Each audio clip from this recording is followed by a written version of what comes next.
இன்றைய திருப்பலி வாசகங்கள். தூய ஆவி ஞாயிறு பெருவிழா திருப்பலி. முதல் வாசகம்.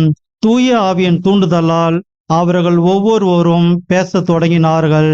திருத்தூதர பணிகள் நூலிலிருந்து வாசகம். அதிகாரம் 2, இறை வசனங்கள் 1 முதல் 11 முடிய. பெந்தகோஸ்து என்னும் நாள் வந்தபோது சீடர்கள் எல்லாரும் ஒரே இடத்தில் கூடியிருந்தார்கள். திடீரென்று கொடுங்காற்று வீசுவது போன்று ஓர் இரைச்சல் வானத்திலிருந்து உண்டாகி அவர்கள் அமர்ந்திருந்த வீடு முழுவதும் ஒலித்தது. மேலும் நெருப்பு போன்ற பிளவுற்ற நாவுகள் ஒவ்வொருவர் மேலும் வந்து அமர்ந்ததை அவர்கள் கண்டார்கள். அவர்கள் அனைவரும் தூய ஆவியால் ஆட்கொள்ளப்பட்டனர். தூய ஆவியின் தூண்டுதலால் அவர்கள் ஒவ்வொருவரும் வெவ்வேறான மொழிகளில் பேசத் தொடங்கினார்கள். அப்பொழுது வானத்தின் கீழ் உள்ள அனைத்து நாடுகளில் இருந்தும் வந்திருந்த இறைப்பற்றுள்ள யூத மக்கள் எருசலேமில் தங்கியிருந்தனர். அந்த ஒலியை கேட்டு கூடிய திரளான மக்களுள் ஒவ்வொருவரும் தம் சொந்த மொழிகளில் அவர்கள் பேச கேட்டு குழப்பமடைந்தனர். எல்லாரும் மலைத்து போய், இதோ பேசுகின்ற இவர்கள் அனைவரும் கலிலேயர் அல்லவா? அவ்வாறு இருக்க நம்முடைய தாய்மொழிகளில் இவர்கள் பேசுவதை நாம் ஒவ்வொருவரும் கேட்பது எப்படி என வியந்தனர். பார்த்தரும் மேதியரும் எலாமியரும் மெசபத்தோமியா, யூதேயா, கப்பத்தோக்கியா, போந்து, ஆசியா ஆகிய நாடுகளில் வாழ்கின்றவர்களும், பிரிகியா, பம்லியா, எகிப்து, சீரேன் நகரை அடுத்த லிபியாவின் பகுதிகளில் வாழும் மக்களும், ரோமையிலிருந்து வந்து தங்கியிருந்தவர்களும், யூதரும் யூதம் தழுவியோரும், கிரேக்கரும் அரேபியரும் ஆகிய நாம் நம் மொழிகளிலே கடவுளின் மாபெரும் செயல்களை இவர்கள் பேச கேட்கிறோமே என்றனர். ஆண்டவரின் அருள்வாக்கு. இறைவனுக்கு நன்றி. பதிலுரை பாடல். திருப்பாடல் 104. வசனங்கள் 1, 24, 29, 30, 31 மற்றும் 34. பல்லவி. ஆண்டவரே, உம் ஆவியை அனுப்பி மண்ணகத்தின் முகத்தை புதுப்பிக்கின்றீர். என் உயிரே, ஆண்டவரை போற்றிடு. என் கடவுளாகிய ஆண்டவரே, நீர் எத்துணை மேன்மை மிக்கவர். ஆண்டவரே, உம் வேலைப்பாடுகள் எத்தனை எத்தனை. பூ உலகம் உம் படைப்புகளால் நிறைந்துள்ளது. பல்லவி. ஆண்டவரே, உம் ஆவியை அனுப்பி மண்ணகத்தின் முகத்தை புதுப்பிக்கின்றீர். நீர் அவற்றின் மூச்சை நிறுத்திவிட்டால் அவை மாண்டு மறுபடியும் புழுதிக்கே திரும்பும். உமது ஆவியை நீர் அனுப்ப அவை படைக்க பெறுகின்றன. மண்ணகத்தின் முகத்தை புதுப்பிக்கின்றீர். பல்லவி.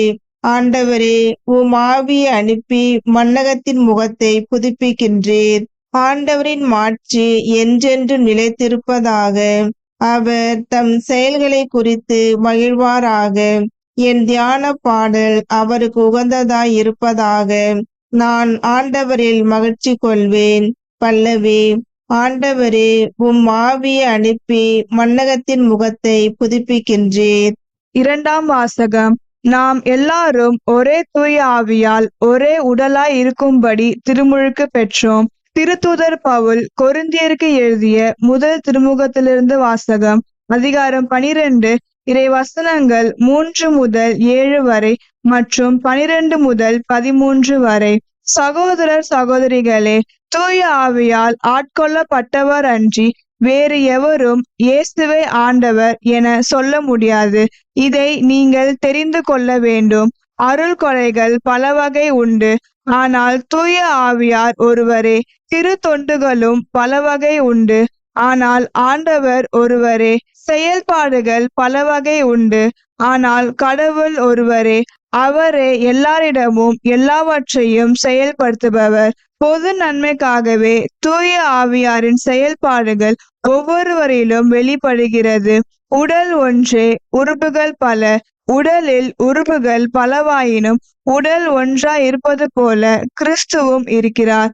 ஏனெனில் யூதரானாலும் கிரேக்கர் ஆனாலும் அடிமைகள் ஆனாலும் உரிமை குடிமக்கள் ஆனாலும் நாம் எல்லாரும் ஒரே தூய ஆவியால் ஒரே உடலாய் இருக்கும்படி திருமுழுக்கு பெற்றோம். அந்த ஒரே ஆவியையை பானமாகவும் பெற்றோம். ஆண்டவரின் அருள்வாக்கு. இறைவனுக்கு நன்றி. நற்செய்திக்கு முன் வாழ்த்தொளி. அல்லேலூயா, அல்லேலூயா. தூய ஆவியே எழுந்தருளி வாரும். உம்மில் நம்பிக்கை கொண்டோரின் இதயங்களை நிரப்பியருளும். அவற்றில் உமது அன்பின் தீ பற்றி எரிய செய்தருளும். அல்லேலூயா, அல்லேலூயா. நற்செய்தி வாசகம். தந்தை என்னை அனுப்பியது போல நானும் உங்களை அனுப்புகிறேன். தூய ஆவியை பெற்றுக்கொள்ளுங்கள். யோவான் எழுதிய தூய நற்செய்தியிலிருந்து வாசகம். அதிகாரம் 20, இறை வார்த்தைகள் 19 முதல் 23 முடிய. அன்று வாரத்தின் முதல் நாள். அது மாலை வேளை. யூதர்களுக்கு அஞ்சி சீடர்கள் தாங்கள் இருந்த இடத்தின் கதவுகளை மூடி வைத்திருந்தார்கள். அப்போது இயேசு அங்கு வந்து அவர்கள் நடுவில் நின்று, உங்களுக்கு அமைதி உரித்தாகுக என்று வாழ்த்தினார். இவ்வாறு சொல்லிய பின் அவர் தம் கைகளையும் விலாவையும் அவர்களிடம் காட்டினார். ஆண்டவரை கண்டதால் சீடர்கள் மகிழ்ச்சி கொண்டார்கள். இயேசு மீண்டும் அவர்களை நோக்கி, உங்களுக்கு அமைதி உரித்தாகுக. தந்தை என்னை அனுப்பியது போல நானும் உங்களை அனுப்புகிறேன் என்றார். இதை சொன்ன பின் அவர் அவர்கள் மேல் ஊதி, தூய ஆவியை பெற்றுக்கொள்ளுங்கள். எவருடைய பாவங்களை நீங்கள் மன்னிப்பீர்களோ அவை மன்னிக்கப்படும். எவருடைய பாவங்களை மன்னியாதிருப்பீர்களோ அவை மன்னிக்கப்படா என்றார். ஆண்டவரின் அருள்வாக்கு. கிறிஸ்துவே உமக்கு புகழ்.